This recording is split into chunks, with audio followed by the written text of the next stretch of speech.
So a big Games Workshop download of rules for Heresy era things for Warhammer 40K today. Let's take a look at some cool battle tanks and dreadnoughts, and discuss the consequences of them all having gone to Legends.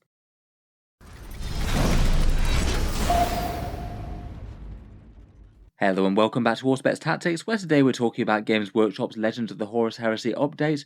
Basically the final confirmation that a whole bunch of their plastic kits are indeed being taken out of regular Warhammer 40k, or at least for competitive play and tournament games. This was something that Games Workshop announced on their Warhammer community site a week or so back, and was generally seen by fairly bad news by the community in general. Quite a lot of people don't really care too much about tournaments or competitive play, but really quite a lot do. And to be honest, to take any section of the community and basically saying that you can't use the models in your favourite game mode is never going to go down particularly well. In this video, let's take a look at what they've done, the content of their downloads, what's here and what's missing, and a few more thoughts about things going to Legends in general. Games Workshop has been keeping up the 40k downloads really quite thick and fast this past week or so. We had the indexes last week, yesterday we had Combat Patrol, now we've got this Legends of the Horus Heresy download section, which on the one hand does kind of make sense, but on the other hand feels just a little bit on the incomplete side. Just seems maybe a little bit weird that they've done basically a subset of Forge World Legends, where it does sound like there'll be really quite a lot of Forge World Legend datasheets in the future. So this really feels like just a selection of them and themed around the Horus Heresy. In terms of the contents of the downloads, there's one for Adeptus Astartes, one for Heretic Astartes, and it is worth noticing that the Chaos Space Marines can use most of the datasheets out of the Adeptus Astartes one as well. I'm sure that will trip up a few people when they're first reading them. And there's one for the Adeptus Mechanicus too, quite a small one. The Space Marine one is basically Horus Heresy technology, new and old. It's got three of the more popular Dreadnought classes in the Relic Contemptor, the Leviathan and the Deredeo, and a bunch of the Relic battle tanks, things like Sicarans, Fellblades, Whirlwind Scorpiuses, or the Vindicator Laser Destroyer. A lot of these do feel really quite sad to go to Legends, as they've had nice shiny new plastic kits. I know at least a few people will have added them to their collections for 40k purposes, maybe competitive games.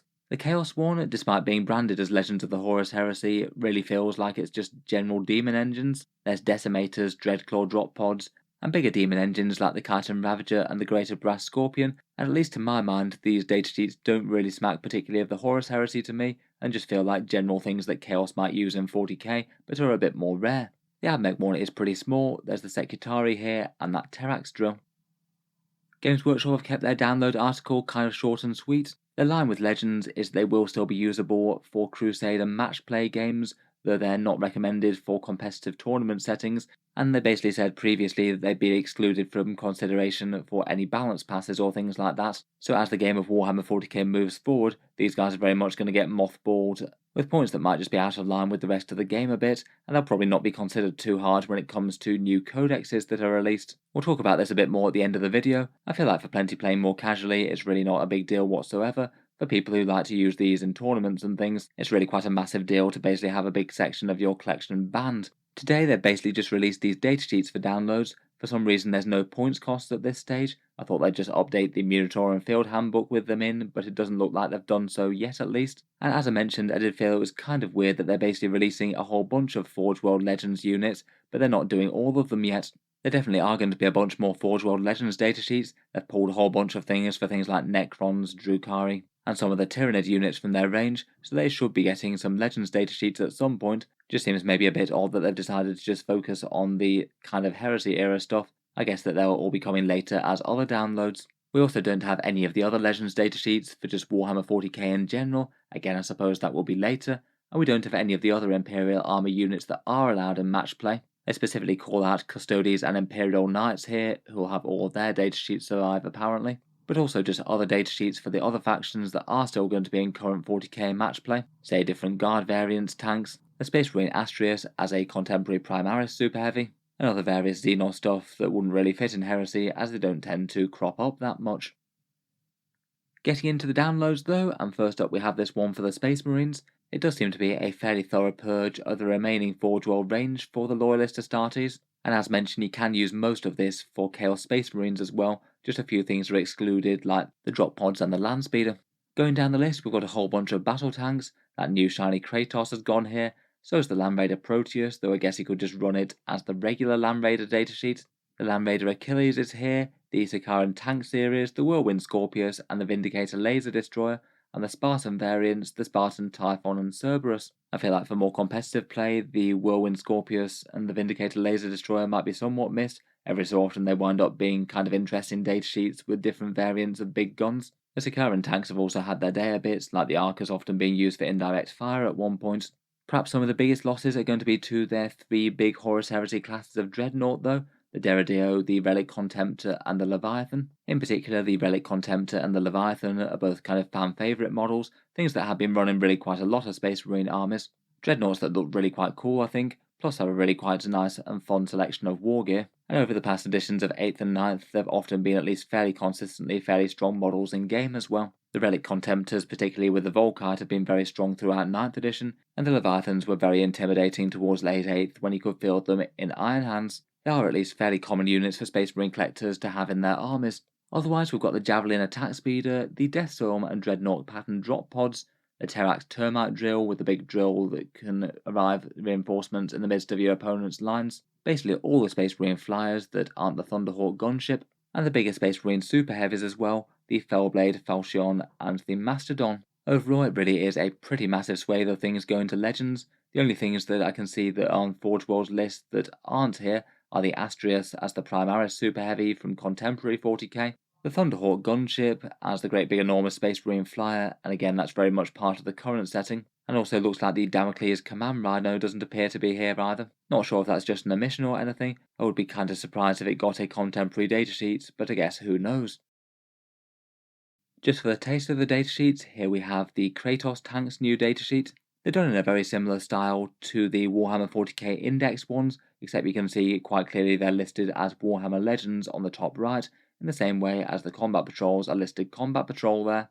Overall, they do look like they've been redone in a similar sort of way to the index ones. A few of the stat lines have changed in similar ways to respect the changes to 10th edition, say the big chunky Kratos has gone up to a toughness of 12, and I've gone through the weapons, reapplying the keywords and things. The Volkites now all get devastating wounds. Some of the main cannons get the heavy keywords, like the Kratos Battle Cannon here. I have gone through and given them their own special rules as well. This Kratos has one called Line Breaker, which means that you can make attacks within engagement range, and then also not suffer the penalty for big guns never tire. A fair few of them do seem to be copy-pastes from various other units in 40k though. I feel like maybe just a little bit less thought's been put into these ones than perhaps the mainline indexes, which kind of makes sense really. In the Loyalist Astartes index, there's also a section for Renegades and Traitors. A great big list out of the datasheets available can be fielded by Heretic Astartes, Death Guard, Thousand Suns, and World Eaters. Basically, most of the battle tanks and the dreadnoughts are in this list, plus the flyers. It doesn't appear to be the complete list though. I think the things that are most notably excluded are the Land Speeder and the Drop Pod variants. I guess those ones are kept to the Loyalists. They also have just a little bit of text swapping out the relative rules keywords, say for example Oath of Moment gets replaced with the Blessings of Khorne special rule for World Eaters. Getting into the Heretic Astartes index proper though, and as I mentioned before, I do feel like really quite a lot of these aren't necessarily Horus Heresy units or anything like that, just general demon engines. Definitely feels like a shame for these to go to Legends, and particularly for the Chaos armies that don't have all that many choices. Say for example the Cornate demon engines going to Legends I think is kind of unfortunate for the World Eaters. They don't have the biggest army roster in the first place. Besides the ones that you can field from the Loyalist Astartes index, there's the demon engines of the Decimator, the Greater Blight Drone, and the Blood Slaughterer. I feel like Decimators are kind of sad. They again were at least somewhat popular with those brutal Soulburner petards in 9th edition. I think a lot of Chaos players will miss their drop pod variants as well, the Dreadclaw drop pod and the Charybdis Assault Claw. The Dreadclaw in particular I think was kind of useful, giving Chaos Space Marines a first turn deep strike option, definitely a nice thing to have, and then it could go around being a disruptive nuisance after that. There's then the really big Cornate demon engines, the Greater Brass Scorpion and the Chiton Ravager, both of those very destructive and really quite fun to put on the table. I guess still good for some really casual big games with the points cost and the rules that they have. For competitive style games though, I guess it's just the Lorn of Skulls for things like World Eaters and Chaos Marines now. And also it's kind of interesting to see the Chaos Thunderhawk here. Looks like the Thunderhawk gunship might be more for Loyalists. Unless whenever they release the Imperial Armor Compendium there's some sort of rider text allowing the Loyalist Thunderhawk to be fielded for Chaos. Out of the Forge World lineup here, the most interesting thing that isn't here are the Hellblades and Helltalons. The Chaos Space Marine Air Force that Games Workshop have absolutely said are going to Legends. These ones have got retired from their Forge World range, so Legends really seems to be the only place that they're likely to be going, I don't know if these have just been omitted and will come back at a later date, or if they might weirdly get some sort of full-fledged datasheets for some reason. I'd probably guess that they are legends though if they're not going to sell them anymore. Again, here's just an example of one of the Chaos Space Marine datasheets. This one's the Decimator. It does look like it's got a fairly intimidating profile. The soul burners have been changed to anti-infantry 3+ with devastating wounds, so I guess it's only going to be throwing out mortal wounds against infantry that well now. Otherwise, the Decimator claws look very punchy in close combat, strength 14 and damage 3, and it's got a big 10-inch move to get them there. I feel like it's got really quite a nice special rule in Infernal Regeneration. This one's basically the same as the Contemptor Dreadnought was in the Space Marines Index. When it dies the first time, roll a dice and on a 2+, it stands up at the end of the phase with d6 wounds remaining. Means that it could be very hard to put down the Decimator. There's a good chance it might get another turn of moving, shooting and fighting really close to the enemy army. Within the Chaos Legends datasheet, there's sections for the Death Guard, World Eaters and Thousand Sons, saying that you can just use these various datasheets for their armies. This list is a bit unexpected really. It's just a bit strange what things have been included and what's been omitted. Looks like there's no provision for any of these armies to use the Dreadclaw drop pod for some reason, despite that being an option that they often use currently. Strangely no Thunderhawks for World Eaters specifically, though they do seem to be able to fly Xiphon Interceptors from the Space Marines one. And it looks like Decimators are locked out for any of them for some reason. To be honest though, in more casual games, if you are using Legends, I don't really see it to be any big deal to use the omitted ones in the various armies. I feel like if you'd already collected a Dreadclaw drop pod for World Eaters, just literally imagine it's got the World Eaters keyword and it was on this list. Obviously none of this is meant to be super competitive anyway according to Games Workshop, but it does seem a little bit odd that they'd lock out some factions from choices they could take, even in Legends.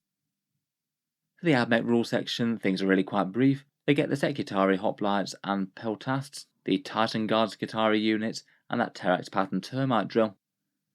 Looking at the Hoplites, they get a fun rule where they get to Heroic Intervene for 0 CP, and they can re-roll the charge distance when they do so if there's any Adeptus Titanicus units on the board. Kind of fun and fluffy, pretty rare to come up I think though, but I guess they look like a kind of fun datasheet with a 4+ invulnerable save. At least some reasonably punchy melee with devastating wounds and anti-vehicle with those arc lances. As mentioned, I'm sure a lot of people won't be too happy about some of their favourite toys going to Legends. I think the main issue from this stems from them not being considered for balance passes and not being recommended for tournament games, so there'll just be a general sense that these things probably shouldn't be used to do any sort of advanced theory crafting for lists or trying to make a strong list for your army, as it just kind of defeats the purpose of that, as apparently they're not supposed to be particularly well balanced anyway. It just means if you did make an army that contained heavy reliance on these Forge World Legends units, and you did happen to win some big games, I think there's at least part of me that will be thinking, is this just because those units aren't balanced very well? And they might well have got addressed if they were part of the balance pass process. Obviously a lot less concerning for people playing more casually. I think a lot of people would have proportion with these, just include 1 or 2 of the fun units in your army, probably not going to make too much difference. And if the choice was either to support them with 40k rules for Legends or not at all, definitely giving them some Legends datasheets so they're still playable is preferable to not doing so. Still though, not hard to see why a whole load of people are unhappy about buying kits recently. Games Workshop did say that they could be played in 40k, didn't make any mention that they were going to Legends in the near future. And for people who enjoy going to tournaments, having a bunch of their models that they've bought painted up nicely and quite enjoyed using as some centerpieces for their army, basically said that they can't use them in tournament play anymore. Not hard to see why people are going to be quite unhappy about that. Even on a more casual level, I do feel that these guys going to Legends would give you at least some concerns for the future. They are supported with Legends rules for now, but that's not necessarily guaranteed indefinitely into the future. Legacy armies might often get one set of Legends rules and then just fade into obscurity. I feel like it'd be interesting to see if we get rules for things like Renegades and Heretics, Elysians, or Kroot rules for 10th edition. A lot of those weren't exactly very supported in 9th, even in Legends. In any case, let me know your thoughts on the new downloads. What do you make of these units going to Legends, and how much does it impact your army? Look forward to hearing your thoughts down in the comments below. If you've enjoyed the video, then feel free to subscribe to Auspex Tactics, where I'll certainly keep the regular 40k videos coming. I do tend to post new ones just about every day. Finally, if you have been enjoying all the videos on the channel, then I would just like to mention that Auspex Tactics does have a Patreon page as well, and that's the main way that I can keep on making all these videos quite as regularly as I do. If you are enjoying a lot, then any support is enormously appreciated.